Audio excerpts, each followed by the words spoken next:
Hi guys, I am the Alkaline Witch. I'm Yani. I'm a herbalist and I am a dead doula. And I am here to talk and make a series of videos about psilocybin mushrooms, just because I think it's interesting and it's needed. And this is for entertainment purposes only. I am just a herbalist giving some information from experience, from my own experience growing and taking mushrooms.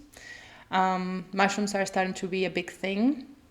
And my purpose with this video is mostly to give back a little bit of the truth and a little bit of the essence of the mushroom beyond everything that is being taken now. Because, when something is powerful, it will be taken and it will be changed. And the essence of the energy they carry will be transformed and extracted and changed and put into different capsules and pills and sold to you in a much different way than Mother Nature intended. So my idea here is to give some information, give ideas on how this works, when it's good, when it's not, and what to really take into consideration before considering some of these experiences that you can have with psilocybin mushrooms. Psilocybin mushrooms are a type of mushrooms that contain the compound psilocybe, which is psychoactive, psychotropic, psychedelic. It will take you to expanded, exalted states of consciousness. And yes, of course, it's great for addiction, for depression, for anxiety, for healing. In many ways, it really does work. But I would like to also clarify that for me, these effects are like the secondary effect of much larger effect, which is the one that we should keep in mind when we come to these experiences. The same way that going into meditation or yoga have these amazing secondary effects. You sleep better, you relate better, you eat better, you have a much more calm mind. I think psilocybin is very similar in that sense. If we come for the experience of meeting this spirit, meeting this amazing being that is the mushroom, then we're going to have all these other effects. They're going to come with it because we know ourselves better, we know nature better.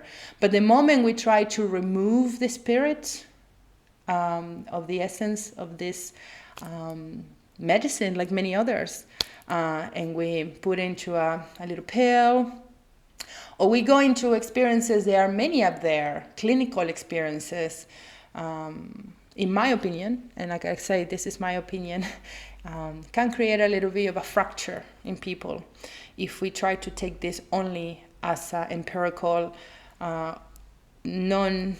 completely concrete experience, and we remove nature, we remove the spirit, we remove the soul of the medicine, and we just take it, in a controlled space with white coats and white walls and white lights, and then we really can see psychosis come through, right? So I believe that it's very important to understand that nature has a way, and in order for these experiences to be truly, truly abundant and beneficial for us, we must level with nature, not the other way around. We don't extract nature from the environment and we put it in a sterile, cold environment, and we leave people dealing with themselves without any support, but rather the opposite, right? So the psilocybin experience, there are different dosages that you can take for different purposes. Today, I just want to talk about what we call a macro dose, which is a big dose of 3 to 4 grams, depends the potency of the strain. There's many strains of mushrooms. And the macro dose, there are bigger doses, there are smaller doses. But the macro dose, it's a dose in between. It's a dose that will definitely have you crossing the threshold. It will take you into a place where your consciousness is so expanded that all the nipping little voices in your head. They're constantly bothering you, and the inner critic, and all of these things. They're just always causing you mental, overwork, are going to be turned down. And this is what I like to call this experience a deep dive, because if we go into it as a way of going in ourselves to know ourselves, this very deep, this very ancestral voice comes from within and starts speaking very clearly, and you can hear very clearly what is it that you need to hear, what is it that you need to learn. Everything else that is been taking room in your head, it just quiets down. Of course, people come to this experience always very afraid that if they have trauma, if they have any kind of, situations in their past, they're afraid to look at, they don't want to look at. Of course, the fear is real, and the fear should be taken into account.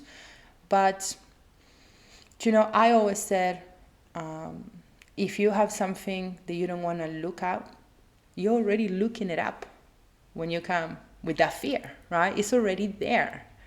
It's already taking up space in you. So the more you should take that experience, because that experience is going to show you that psilocybin works with you, and psilocybin is going to show you and it's going to guide you through these things that you have, they're taking up room inside of you. And when we take a macrodose, the first part of the experience can be quite intense and can be a bit hard to rally. That's what our experienced guide can really help you ground and guide you through that first connection with the medicine. But when that first peak starts to diminish, and all of that backed up, sorry for the expression, all the backed up shit in your life that you've been pushing down, little things, big things, suddenly were all felt physically, embodied with your body. And then once that wave has been surfed, the next wave is usually very calm, very spacious, very wonderful to finally be free from all those emotions and all those sensations and all of those things. And psilocybin has this crazy thing where you think, oh, I don't want to deal with this. I'm not ready to deal with this.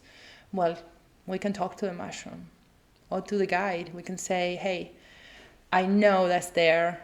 I know I need to, but today I need this. And we can communicate with the mushroom. We can tell it what we need, and the mushroom will tell us why. Is it that maybe we can leave it for later, or maybe not.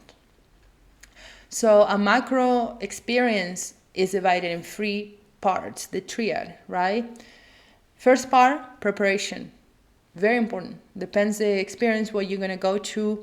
You may get preparation in the place where you're going, or maybe you have to prepare on your own with some guidelines from your facilitator. That, is not a given that a lot of preparation is going to be a good experience. Or no preparation at all is going to be a bad experience. It's not a given. It has a lot of things have to do with that. But it is how we come to the medicine. It is how we prepare for it that can pave the way for a much more transformative experience. And in these experiences, we're not talking about positive, negative, good trips, bad trips. We are here to understand ourselves as circles, no pyramids, and all emotions can come. And usually the best experiences for people, the most transformative ones, come from when people are ready for anything. When you're ready to embrace your shadow and your light, when you're ready to welcome whatever it is that is being backed up in your body that needs to be released, then the experiences are always changing, transformative. The less resistance we come to what is going to be shown to us, the better.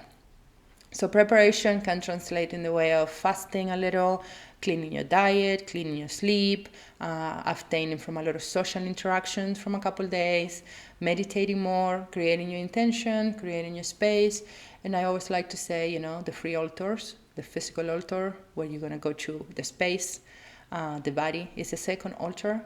how you prepare your body, and then the third altar, the astral, the mind space, no, the settled space. How you're gonna prepare the intention, how you're gonna prepare energetically for that encounter, what energies you're talking to, what is it that you come looking for. Not always we have this clear. We not always have to have this is my intention. This is what I want. That is not always the case, and that is perfectly fine. We don't always need a crazy exact intention for these experiences, right? We sometimes just want to know. We just sometimes want to know. That's always been my intention with everything. I just want to go deeper in reality, in the cosmic questions that I have in my head. And the mushroom always offers me a very good path forward. So preparation is how we show up. It's how we commit to ourselves. Not just to be like an entertainment experience, but rather like a proper soul journey. The deeper we prepare, the more consciously we prepare, the better. And also, if we are afraid of negative experiences or negative things, we can prepare even with that too. We can make a list of the things that we feel may come up, and kind of like a confession. Terence McKenna said, like a good Christian, you confess before, and then you kind of get it out of the way. It's like doing a bad trip preparation, just to make sure that you know what you're dealing with. So preparation is very important. Then the second part of the 3 parts is the actual experience. The actual experience it can be unpredictable, although not always. If the setting is right and the preparation is right, the experience should be manageable. Some people are more intense, for some people it's less. Some people have history of certain drug abuses or substance abuses or antidepressants, and so, it may be a bit more shallow, it may be a little bit less intense or a little bit less deep, but it's always important to be honest about these things, because psilocybin has the magical power that is not dangerous. It just doesn't interact with any medication in any way that is dangerous. And the only thing that can happen is, as long as it's not mixed with anything else, of course. And the only thing that can happen is that it just doesn't do anything. So that's what the facilitator has to know. Any history, just to make sure that, it's adjust the dosage for that. But the experience in itself has patterns, of course, but it also can be different for different people. And people always come like, oh, I am dealing with this horrible thing, or I'm dealing with this terrible thing in my life. I know I'm gonna be a mess. People say I'm gonna be a lot of work, and it's not always like that. Sometimes people that have been through a lot of suffering end up laughing the whole time, and sometimes people that come for a good time end up facing their demons, and it's not predictable in the sense that whatever emotion you come, it can be amplified, but it also has to do with how you have lived that emotion and if you're ready to move on from that emotion. So the mushroom amplifies a lot of what we bring to it. So it's very personal. That's what I'm saying. It's very personal. And during the experience, it's very unlikely that you will be able to do work. People bring sometimes they do, but most of the time it's almost impossible. People bring notebooks, people bring pen and things to paint, people bring all sorts of things, and most often than no, they don't. Because one thing the mushroom does is bring you completely to the present moment, where the only thing you can do is be alive. There's no multitasking of any kind. You are just present in whatever is unfolding inside of you. And it's a shame, because sometimes we want to retain so much more, but it's not always possible. And it is because a lot of the things shown by the mushrooms are from the unknown, are from beyond. And beyond, there's no language. So when we try to bring it back and put it into our little human language, there's just no words to explain the magnitude of what, cosmic divine energy can do. So you won't be able to translate everything that you see into words. But the sensations remain, the feelings remain. All of the feelings, all of the sensations, you will remember with your body more than with your mind or your memory. And that is really magical. To remember just through emotions is really wonderful. So during the session, it's unlikely that you are going to be able to recall a lot, and things may come later. But, I always recommend to people just be present with whatever is unfolding in front of you. And then finally, the third part of the mushroom experience is the most important part, the integration part, the part that sometimes we forget. And, I won't say most people don't do integration. That's not true. I know a lot of people who have one experience, and that is enough for them to completely change and integrate and do all the things that the mushroom told them.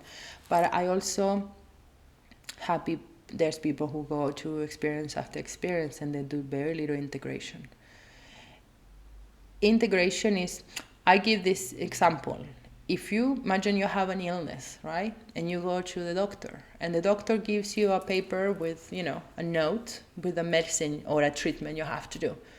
And you just fold it and you go put it in your pocket, and then you go home and you think that will heal you. Just the piece of paper in your pocket. It doesn't work like that. You have to do a treatment, right? You have to do something after the diagnosis. So the mushrooms will be the diagnosis. It will be the kind of doctor. It's not a great analogy because, I'm not a big fan of doctor, but it will just give you like this paper and you're okay. No, you need to do some follow-up and you need to do some things afterwards, right? So this is the same, exactly the same. You will know heal from it, and the experience will become repetitive if you keep going at it, and it will become probably darker in time. So for me, it's always a matter of, okay, what did the mushroom say? Where am I not living fully? Where am I falling short? What needs to go? What needs to stay? Sometimes it could translate into a direct action. A relationship that needs healing, or a relationship that needs cutting off, a habit change, and sometimes it's something a lot more subtle than that. Sometimes it's just, cut yourself some slack, or work harder, or, different things for different people. But it's definitely always a good ego death, and not in a violent way, in the way that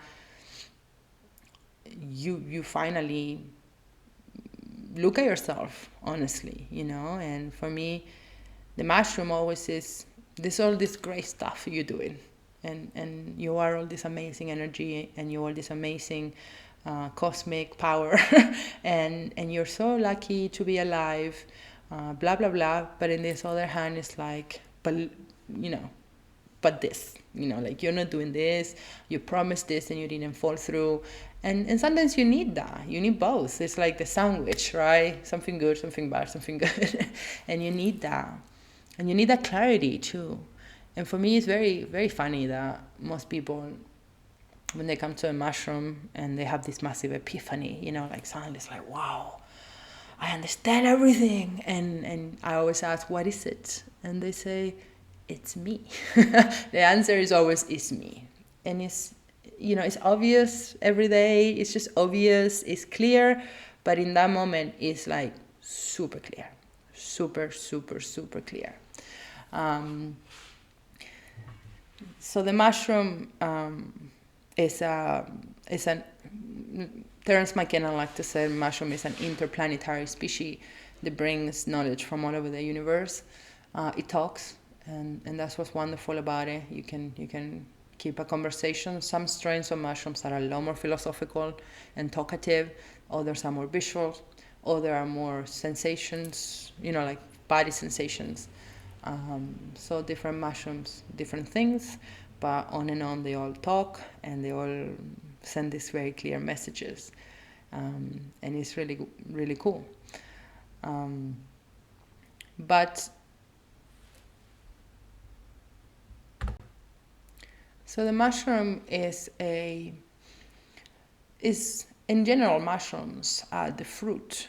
Imagine the fruit of a tree. And the tree is called mycelium. And the mycelium creates everything, because if you know anything about biology, everything in nature eventually turns into moldy, rotten, and the mycelium reclaims it, recycles it, and sends it back into nature in different ways. And it is said the mycelium is the oldest, most smartest species on this planet, and we very well may be a sort of like creation of this mycelium in order to experience things, and for the mycelium to have more food as well, because we are food for nature, the way the nature is food for us, right? And it's in this cycle and this connection that the spirit of nature really connects everything, and it allows us to understand ourselves as a part of the whole. Once you go mycelium, it's really hard to come back. And for me, my mushrooms and mycelium are the most amazing of all medicines, because in itself it contains all the medicines. We were talking about this with some friends this weekend. The mycelium was here before all other species. So every plant medicine that came after, the information is in the mycelium already. It's in there. So the mycelium can reflect all the medicines. It can reflect other experiences. And Terence McKenna, who has a mycologist who had tried every single psychedelic plant on the planet, he always said, all you need is mushrooms, just more of it. If you are repeating your experience, or if you want a deeper truth, just take more of it, lots more of it. The wonderful thing about mushrooms is that you cannot overdose on mushrooms. Like the amounts you would have to eat to overdose will be so big that you wouldn't even be able physically to eat it. We were at a gong session not long ago, and we were talking about mushrooms, and this guy mentioned this chart, which is a chart made back in the 80s, I think, with and in order, the most destructive of all substances to the less. And on top of it, destructive to society and to the individual, right? And the top of them all was alcohol. And the bottom of it all were mushrooms. Mushrooms have no power of addiction.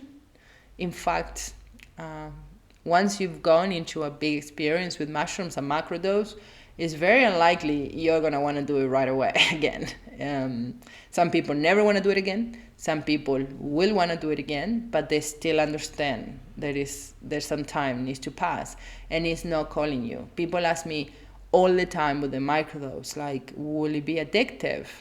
And I always say, like, you're going to have to remember, you're going to have to remind yourself to take it. It's not like a coffee that you wake up in the morning and you cannot start your day without a coffee.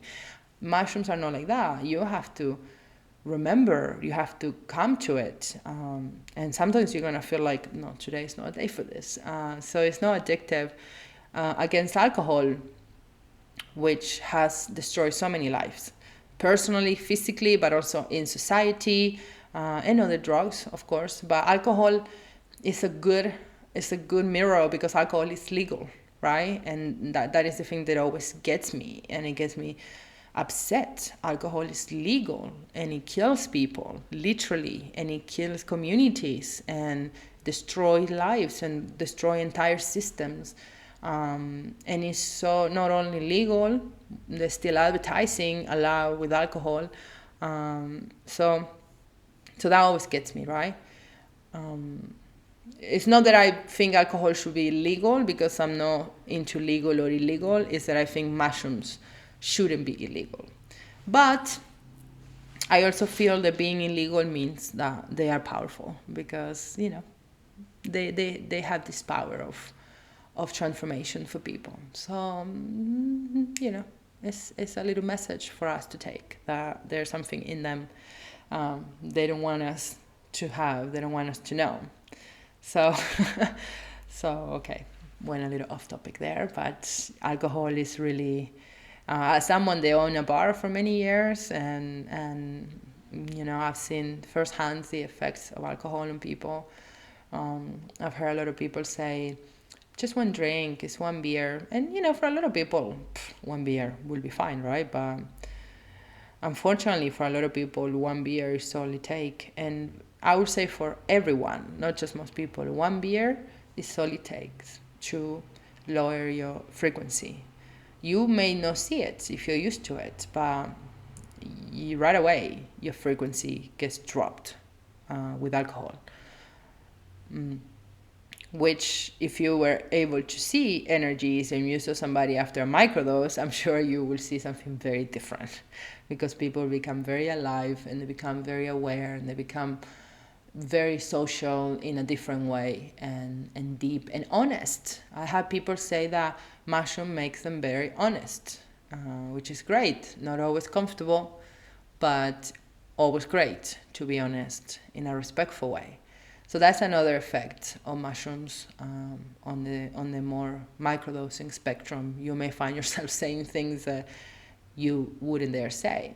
Not to say you have no control over what you say, but more this saying, like, this sudden logic, like, if I don't say this, I'm gonna just keep dragging my problems. One uncomfortable moment of truth can be so much more beneficial than keep on people pleasing, or keep on not setting that boundary of saying yes, yes, yes. So the mushroom makes them very, very honest, right? And I want to say something that I read online, and I thought it was very funny. And it's true. I totally agree with it. Mushrooms are not something that we take to cope with shitty situations. People don't like their jobs, people don't like their relationships, people don't like this, and they go and take mushrooms to cope with it, which in some way is very similar to what psychotherapy does, right? Psychotherapy very rarely offers you real tools for change.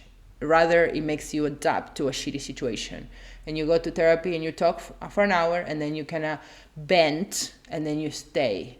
But if you think psychotherapy works, ask your therapist how many people did he or she cure, and they will kind of tell you probably none, because the customers obviously. But mushrooms are quite the opposite of that. So mushrooms they can help you cope with a situation, but really they should transform it. So of course microdoses are great, and you can get a lot done with microdoses, and you can really see real improvement with microdoses. But the real experience is on microdoses. The real juice is on the microdoses, when your whole reality shifts, and it's really, Joe Rogan characterized it as if you live in a tent your whole life and you thought that was the sky, and then one day you step out and you see the real sky, and that's what psychotropic medicines do. They show you the reality. They show you the works of yourself, of other people. On the physical level, they're neuroregenerative, which means they regenerate neuron cells, which, for the most part of my childhood, I was told that this do not regenerate. That once you lose your neurons, that's it, but apparently it's not true. So mushrooms do this. And in a video before, about psilocybin, about functional mushrooms, I said that the way, a few countries are making things like turkey tail illegal, because they work on your nervous systems. They regenerate your nervous system, like reishi as well. So it's not about fighting a disease, it's about regenerating your body enough that then your body can fight any disease on its own. That's what they don't want us to know. That's what they don't want us to have these medicines. It's because they may mean that we won't need many other pharmaceuticals with this, right? So sometimes, because I'm an alkaline cook and I'm a herbalist, people with illness ask me if this experience will help them. People with physical illness, And of course, it's not a medicine that is going to go straight into, a tumor or a diabetes and heal it. But I like to remind people that your whole life happened through your nervous system. Your nervous system is the one that gets all the signals from the outside, has all the emotion, has all the sensations, has all the thoughts. So everything is your nervous system reacting to whatever is happening, right? And an illness is also a reaction in many ways of what things are happening. So what psilocybin can do in the face of illness is, first of all, connect you with the illness, connect the path, help you see why it's there, what is teaching you, why it appears. And if an illness is reversible, it can teach you how to reverse it. And if it's not, it will explain to you why not and make peace with it. So of course, I think it's an amazing medicine to heal the body. And it does heal the body. And anybody that says differently, it has not had an experience where the mushroom is there scanning your body, finding illness in your body, telling you where the illness is, and sometimes even clearing that illness. This is, of course, a more spiritual and unproven idea, but on and on, people who go to high doses of mushrooms come back feeling amazing. I had this experience, and I always said for this to happen, for a mushroom experience to clean your body properly, this is a heroic dose. This is something much higher, right? A heroic dose is 5-6 grams and up. A heroic dose is not for the faint-hearted. It's something that you build yourself to. And in many ways, it's very intense. But in other ways, I remember laying on the floor with a smile on my face and feeling, after going through some intense moments of just traveling through different dimensions and feeling like I'm traveling at the speed of light in hyperspace, and I'm like, everything in me is just like moving back, like, oh my God, slow down. And then everything is peace. And suddenly I'm laying there and feeling like sparkles, light inside my body, in each cell, in this sense of everything is cleansed now. Everything is clean. You've gone through it. You've gone through the filters. It's been, the word I use is exorcise out of you. Illness, parasites, bacteria, energies, stagnant trauma, stagnant, things, thoughts, limiting thoughts, family things that you were dealing with, ancestral illness that has been passed on through generations. It's all good. You're all good. You've taken the hard road. You have disassociated yourself. You have let nature chew you, break you apart, take your ego away, become one with everything. In some moments is absolute bliss and pleasure and ecstasy, and in other moments is absolute chaos and panic and like, where am I, what am I doing, is this gonna be forever? That's what people always say, is this ever gonna end? And you oscillate between these two magical states, and something happens there on the chemical level. Something happens. And I am talking from this experience of up to like 7-8 grams. I have people who have gone much higher and much higher. And because, like I said, the mushroom can mirror other medicines, the mushroom can mirror other substances in your own body. It gets to a point when it can be like a ayahuasca trip, a DMT trip, and probably higher than that. It's as much as your little stomach can cope with, right? But it's always a sorry. I lost my train of thought when my son came in. So yeah, I went on to the macro heroic doses. Let's go back to macro doses, 3 grams, which is what I recommend always if you want to start.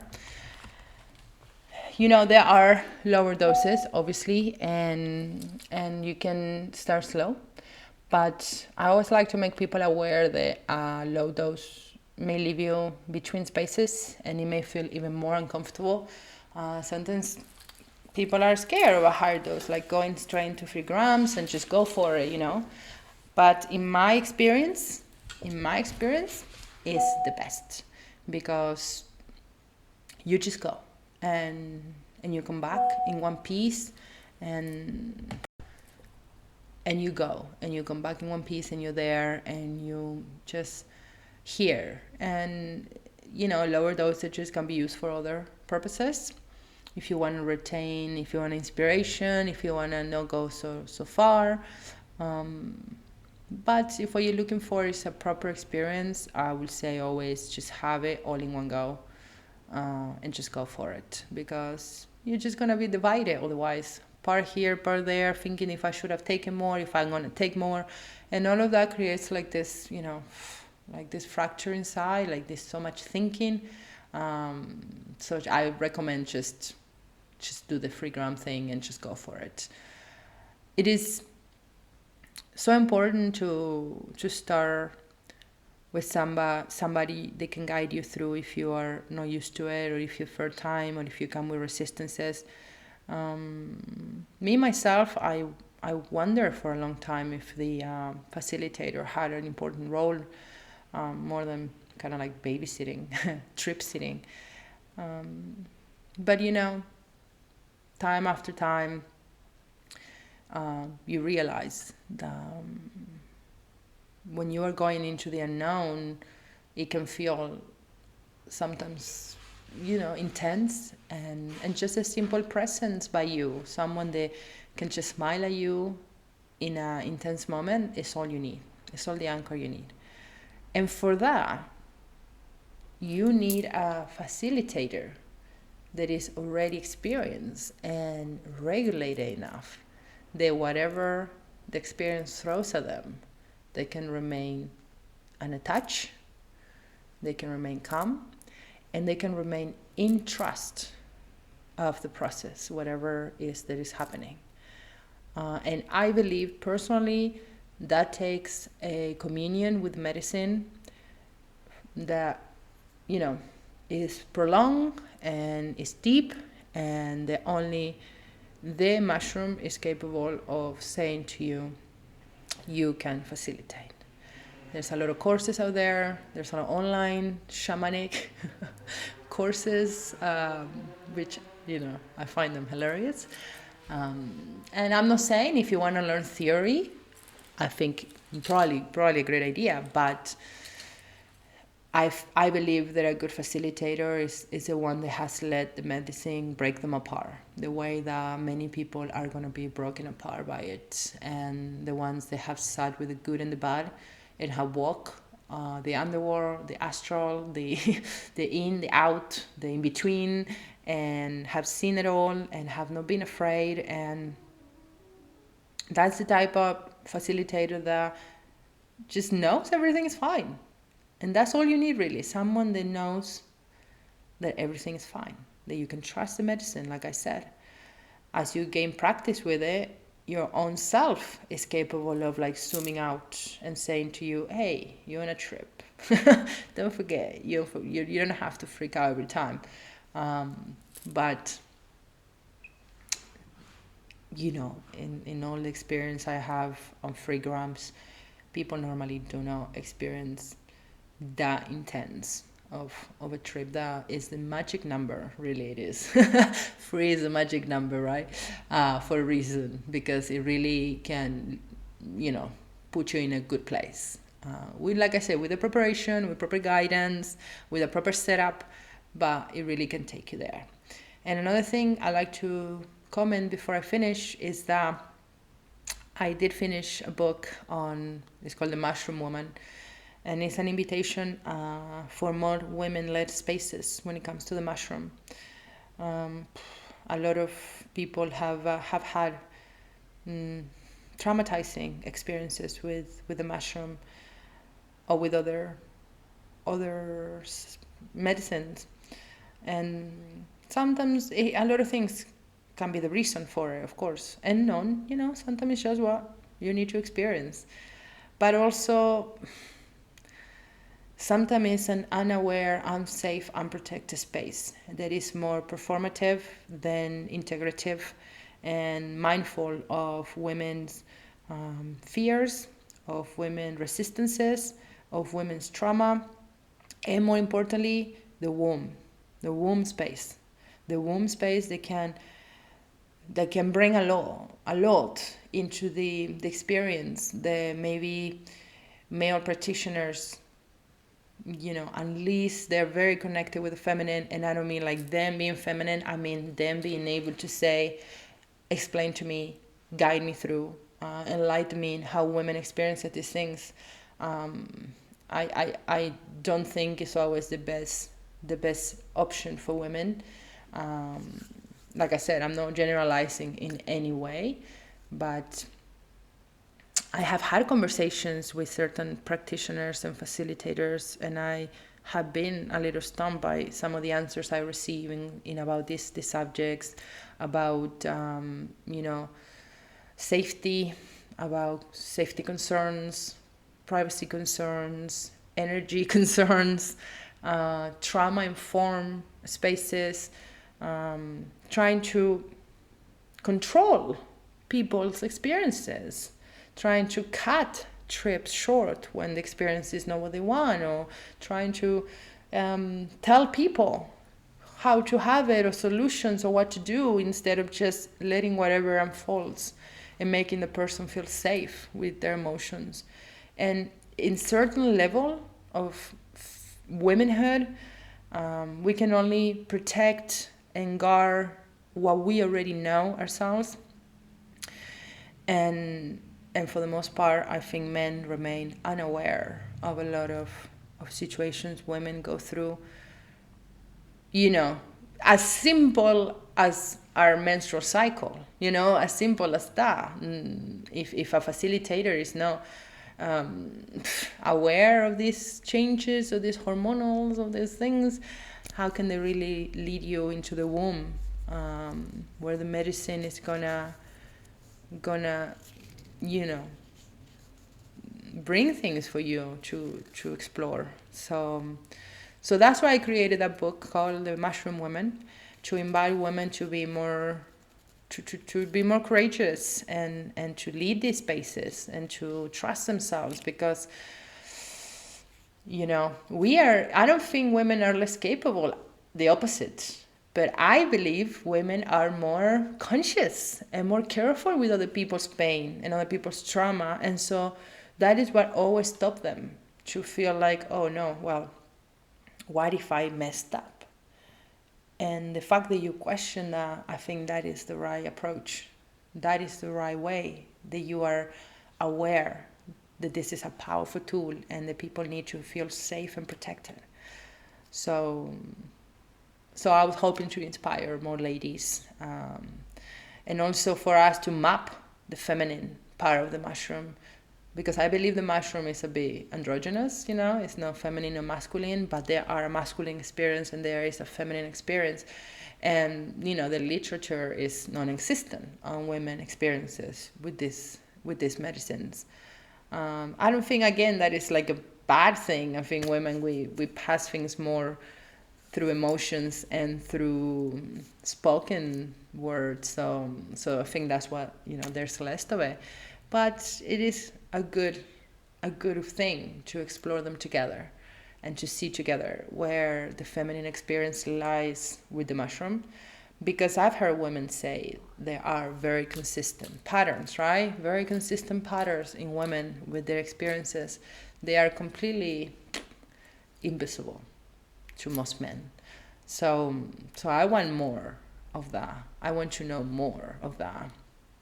And I want women, not only they can facilitate, but I also want to women, we can create safe circles where we can go deeper into the medicine and take higher dosages with each other, so the experience feels safe and feels contained.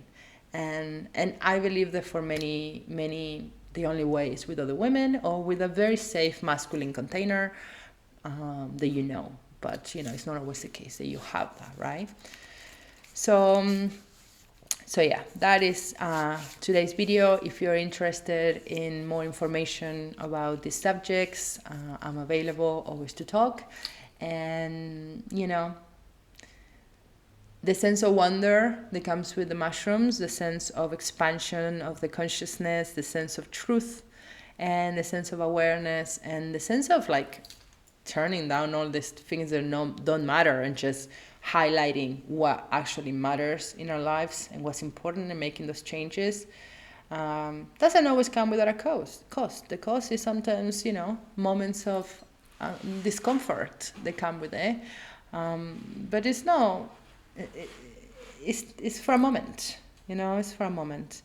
That being said, I agree that the psilocybin experience is not for everybody. And there's a big risk of exchanging an addiction for disaddiction. Just because the mushrooms don't have an addictive compound, like, alcohol or other drugs, it doesn't mean they cannot become an addiction. Everything can become an addiction. People become addicted to work. People become addicted to fitness. People become addicted to many things that don't have a addictive compound, but people become addicted to wellness, right? So of course the mushroom has potential for addiction if it replaces another addiction. If you've gone to more ceremonies and nothing in your life has changed, if you're still relating to people badly, if you still need that to live, of course it has a potential for it. I've seen it more times than no. I can tell right away when people start talking about the mushroom and they become aroused by it. And not only that, they start mentioning, and have you tried this? And have you tried that? And suddenly we're talking about, I don't know, things that I never heard, or drugs. And I'm like, okay, you may have replaced your addiction with mushrooms. So this is when the integration part is so important. That is when that you having it as a medicine and not as an escape. It's because you keep integrating, and there's no a number of sessions that you should have or not. Only you know that. Only you know when you're ready. Only you know when you integrate it enough. But also only you know if you are abusing it for another purpose, right? So yeah, let's talk more, and let's see where it goes. And let's remember that with the right setting, the right guidance, even an intense experience, which is not always the case, can become very beneficial and can feel not so intense, and it can feel like something of a great release, a great energetic release that we needed. So in some future videos, I will have some guests that have had these experiences. I'm very interested to hear from other people. And if you have anything you would like to hear about on this topic, please reach out and let's talk more, okay? All right, guys, I hope you have a great day, and I'll see you soon again, all right?